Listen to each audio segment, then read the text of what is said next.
Continuação da leitura do livro Infinitesimal. O Urso no Inverno. Na época em que publicou Leviatã, Thomas Hobbes, a sua obra mais famosa e celebrada, tinha 63 anos, um velho para os padrões daquele tempo. De fato, de certo modo, devia parecer um homem de outra era, tanto para seus admiradores quanto para os inimigos. Ele nasceu em 1588, na aldeia de Westport, perto de Malmesbury, em Wiltshire, na Inglaterra. Seu nascimento prematuro foi provocado pelo choque que a mãe recebeu quando teve notícias da Armada Espanhola.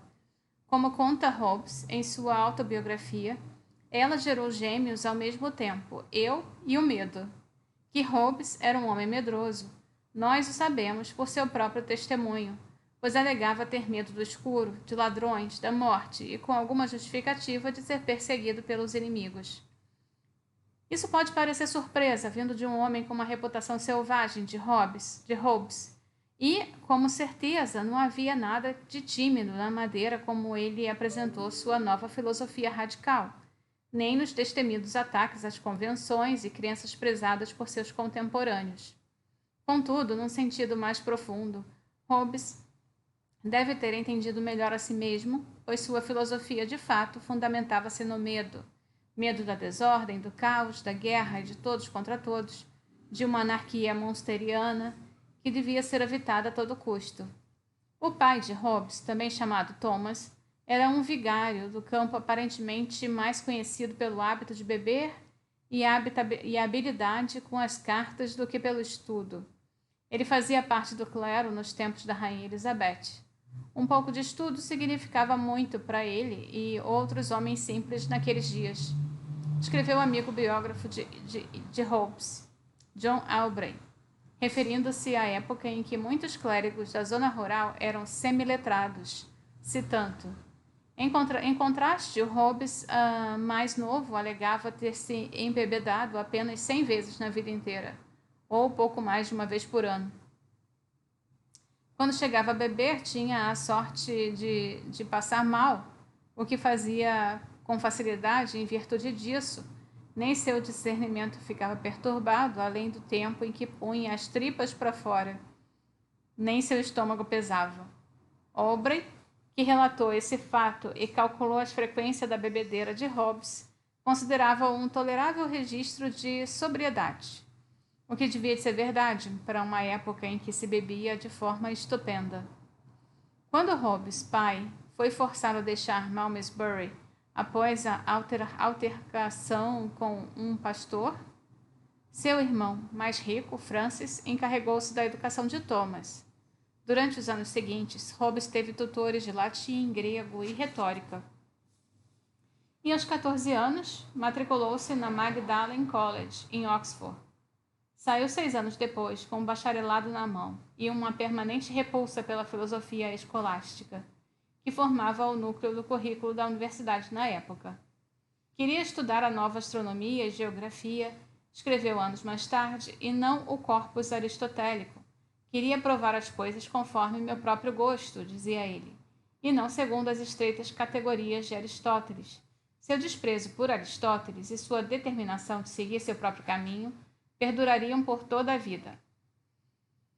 Pouco depois da graduação, Hobbes foi contratado como tutor e acompanhante do filho de William Cavendish, que em breve seria nomeado conde de Devonshire. Aquela era uma posição lucrativa para um jovem plebeu, brilhante, com uma formação universitária, e provavelmente Hobbes aceitou o posto sem pensar 2 vezes. A associação com a família Cavendish continuaria pelo resto de seus dias e fez mais que moldar o curso de sua vida e de seus estudos que qualquer coisa que tenha aprendido em Oxford. Os Cavendish eram os grandes clãs da nobreza da Inglaterra, podendo traçar sua genealogia até o reinado de Henrique I, filho de Guilherme o Conquistador. Depois, além dos tradicionais serviços militares e políticos que se esperava para grandes famílias prestassem ao rei, também haviam se distinguido pelo aguçado interesse pela nova filosofia, como era conhecido então, a ciência. Charles Cavendish, que viveu de 1594 a 1654, por exemplo, Foi um respeitado matemático. Seu irmão William, que viveu de 1593 a 1676, duque de Newcastle, mantinha um laboratório nas terras de sua propriedade, e a esposa de William, Margaret, que viveu de 1623 a 1673, era uma aclamada poeta e ensaísta com forte afinidade pelas ciências naturais. Os Cavendish, não eruditos ou escritores, eram patronos das artes e ciências, e suas casas de campo tornaram-se centros de vida cultural e intelectual. Como membro da estrutura familiar dos Cavendish, Hobbes teve acesso aos mais elevados círculos literários e artísticos do país. Em Chatsworth e Welbeck Abbey, propriedades dos Cavendish, descobriu o desafio e estímulo intelectual que nunca havia experimentado durante seus anos em Oxford. Ao juntar-se à casa Cavendish, Hobbes seguia um caminho já percorrido por intelectuais do Renascimento, pois nada proporcionava a renda, os recursos ou a liberdade de perseguir seus próprios interesses, quanto o apadrinhamento de uma família nobre. Os grandes artistas e humanistas italianos, Leonardo, Michelangelo, Pico della Mirandola, para citar apenas alguns, haviam desfrutado o patronato dos Médici de Florença, dos Sforza de Milão e de uma longa lista de papas renascentistas. Mesmo Galileu, que já era famoso na época, escolheu levar a vida de uma cortesão dos Médici, em lugar de uma existência segura, mas mundana como professor universitário em Pádua. Na Inglaterra, a polímata Thomas Hariot, que viveu de 1560 a 1621, fora membro das casas do Sir Walter Raleigh e depois de Henry Percy, conde da Northumberland. E o contemporâneo de Hobbes, o matemático William Oughtred, que viveu de 1575 a 1660, foi tutor do filho do conde de Arundel. Enquanto Hobbes optava pelo caminho tradicional do patronato, outros ambiciosos homens de letras buscavam rotas alternativas para uma segurança econômica. William Shakespeare, que viveu de 1564 a 1616, ganhou a vida muito bem montando e vendendo suas peças no mercado aberto, e a maioria dos dramaturgos da época fazia o mesmo, embora raramente com tanto sucesso. O matemático Henry Briggs, que viveu de 1561 a 1630, encontrou um lar no recém-estabelecido Gresham College de Londres, onde se tornou o primeiro professor de geometria da Inglaterra, dando aulas públicas mediante pagamento. Até Oxford e Cambridge, universidades reconhecidamente conservadoras, cujo principal objetivo era preparar jovens para o clero, com um rígido currículo medieval, às vezes abriam suas portas para estudiosos mais modernos. Briggs, por exemplo, terminou seus dias como primeiro professor saviliano de geometria em Oxford. A escolha de Hobbes de se ligar a uma casa nobre não era incomum na época. Porém, em meados dos anos 1600, quando publicou seus trabalhos mais importantes, a situação já parecia bastante antiquada. Isso mais a avançada idade e o fato de ter crescido nos dias gloriosos do reinado de Elizabeth. Isso o separava da maioria dos seus amigos e rivais. Antiquado ou não, o patronato de seu clã nobre ainda tinha muitas vantagens. O Hobbes as desfrutou ao máximo. 3 vezes entre 1610 e 1630, ele embarcou em grandes viagens pelo continente europeu com seus pupilos, os jovens nobres da família Cavendish e seu círculo, e fez bom uso dessas viagens. Enquanto percorria a Itália em 1630, entrou em contato com Galileu, a quem admirava e sempre elogiava com aquele que nos abriu o portão da filosofia natural universal, que é o conhecimento sobre o movimento. Em Paris, conheceu Marin Mersenne, o frade que era o elo central da República das Letras Europeia, correspondendo-se com estudiosos e trocando dúvidas, comentários e resultados. Por intermédio de Mersenne, Hobbes entrou em contato com o filósofo René Descartes, os matemáticos Pierre de Fermat e Bonaventura Cavalieri, e muitos outros, tornando-se efetivamente um membro de pleno direito do mundo intelectual europeu. Thomas Hobbes fez outro conhecido ilustre por intermédio do clã Cavendish. Durante vários anos, na década de 1620, serviu como secretário pessoal de Francis Bacon, que viveu de 1561 a 1626. O filósofo e grande promotor da ciência experimental. Ao contrário de alguns de seus contemporâneos do continente europeu, e de Descartes em particular, Bacon acreditava que o conhecimento devia ser feito por indução, a acumulação sistemática de observações e experimentos, e não por puro raciocínio abstrato. Ele foi um dos principais juristas da Inglaterra e servira como Lord Chanceler de Jaime I, até ser acusado de corrupção e sofrer impeachment em 1621. Aposentado, tornou-se filósofo e passava os dias anotando seus pensamentos sobre ciência natural e o método adequado. Na verdade, quando todos os trabalhos pelos quais Bacon é hoje lembrado datam do breve período em que Hobbes o conheceu, os anos entre seu afastamento do posto e sua morte em 1626. Aubrey relata como Hobbes acompanhava Bacon nas caminhadas pela sua propriedade, Gorhambury House, anotando os pensamentos do velho. Supostamente, Bacon preferia Hobbes a todos os seus outros secretários, porque apenas ele entendia o que estava transcrevendo. A associação de Hobbes com Francis Bacon, demonstra o alcance das conexões aristocráticas que foram possibilitadas ao primeiro da família Cavendish. Mas, não sem ironia, nos anos finais, aqueles que se viam como legítimos herdeiros de Bacon, tendo colocado suas ideias em prática, consideravam esse associado Hobbes o mais perigoso inimigo. Outra vantagem de que Hobbes desfrutava como membro de uma casa aristocrática era não estar sob pressão para publicar. Shakespeare tinha que produzir um fluxo constante de peças para ganhar vida. Henry Briggs precisava dar aulas públicas. Até de Clávio, do Colégio Romano, esperava-se que ele ensinasse e escrevesse livros-texto. Mas aqueles que desfrutavam do patronato de grandes famílias eram recompensados basicamente por serem boa companhia para seus patronos, e não pela produtividade. Isso tornava a vida confortável para um estudioso, que podia dedicar seu tempo à contemplação e à pesquisa, mas também podia trazer consequências estranhas. Thomas Harriot, por exemplo, era reputado como um dos principais matemáticos da Europa, e estudos atuais de seus manuscritos deixam claro que a fama era merecida. Mas ele foi membro vitalício das casas Halley e Percy. Por isso, jamais publicou uma página dos literalmente milhares de artigos matemáticos que deixou para a posteridade. Em circunstâncias comuns, talvez fosse esse o destino de Hobbes.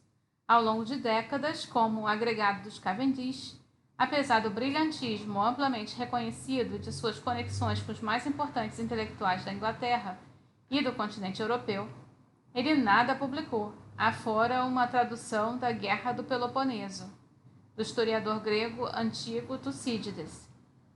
Essa foi a única publicação de Hobbes até a meia-idade tão avançada, e era provável que nada mais fosse acontecer. Ele teria permanecido nas sombras, uma figura obscura, hoje conhecida apenas pelos mais dedicados estudiosos dos tempos antigos.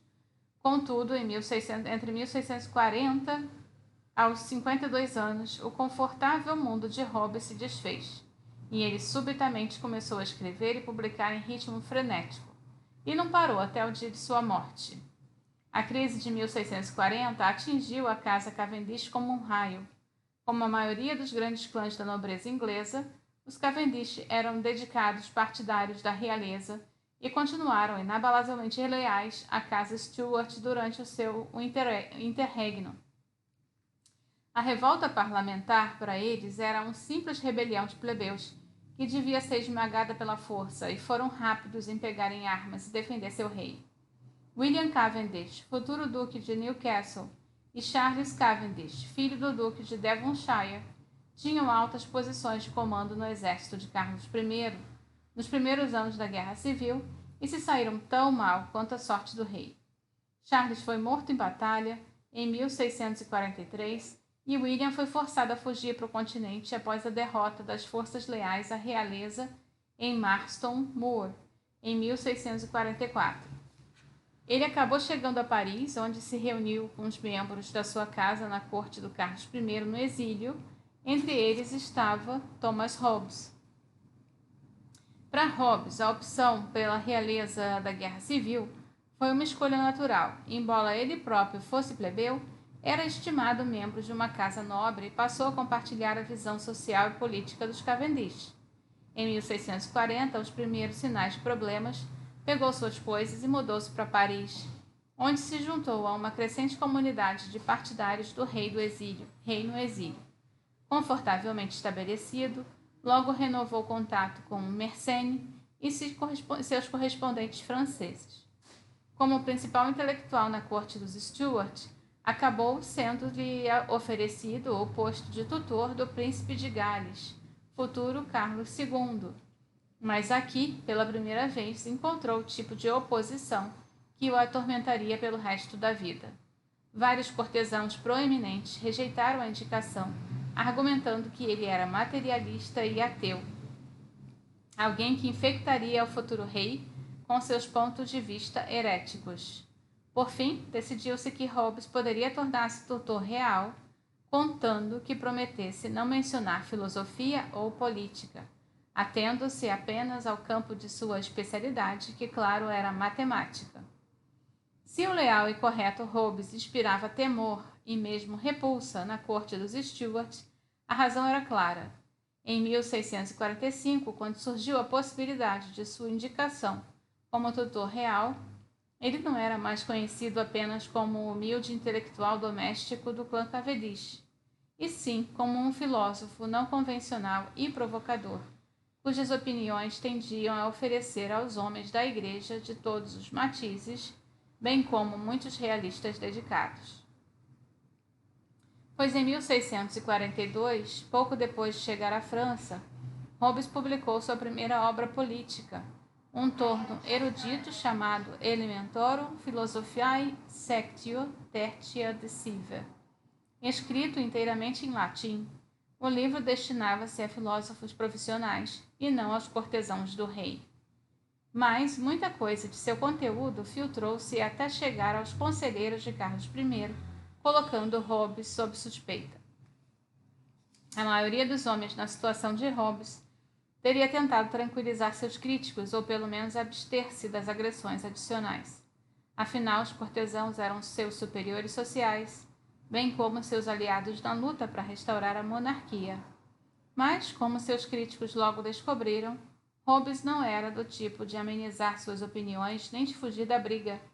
Em 1647, republicou o Deceive, como a obra era conhecida popularmente. E 3 anos mais tarde publicou uma tradução inglesa, On the Citizen, de modo a ser mais bem compreendido por seus contemporâneos, tanto na Inglaterra quanto no exílio. Neste mesmo ano de 1650, deu a público mais 2 tratados de língua inglesa, A Natureza Humana e De Corpore Politico, ou Os Elementos da Lei, que juntos explicavam suas opiniões sobre a natureza humana e a ordem política que a natureza humana tornava necessária. Finalmente, em 1651, coroou a torrente de sua criatividade com uma obra-prima, o trabalho que o tornou um dos imortais da filosofia, Leviatã. A essa altura, como consequência de sua exuberância literária, Hobbes era persona non grata na corte dos Stuart. Em 1652, não tendo mais para onde ir, deixou Paris e atravessou o Canal da Mancha de volta. Embora tenha vivido mais 28 anos, nunca mais pôs os pés fora da Inglaterra. Paro aqui então na página 225.